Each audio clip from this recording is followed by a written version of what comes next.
hapa kwamba lengo na madhumuni, Bulls imejionyesha kwamba inajisukuma na iko na malengo ya kusonga mbele. Tulikuja hapa last meeting, kulikuwa kuna viti vya kukodisha, kulikuwa hakuna makokoteni, lakini leo kuna tofauti ambayo twaiona.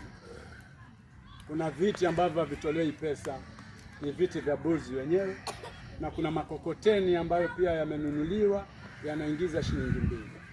Kwa hayo ni kwamba ni maendeleo ambayo tunayataka. Lakini kuna swala nitaliuliza, lakini nitajibiwa baadaye. Wajua ukitoka namba 1 unaenda namba 2, alafu namba 3, alafu namba 4.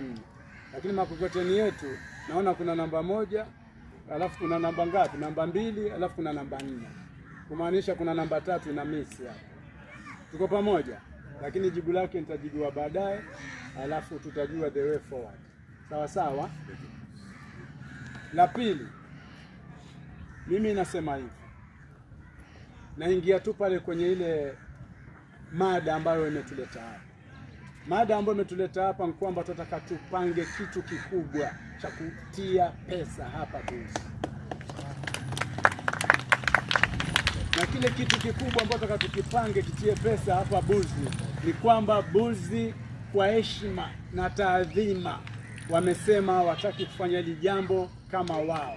Ndio maana wametusongeza karibu sisi viongozi, watu tuumie vichwa pamoja, tulikipanga hili jambo liwe successful na tupitie pale kwenye malengo yetu tuyapate. Si ndio hivyo Bulls?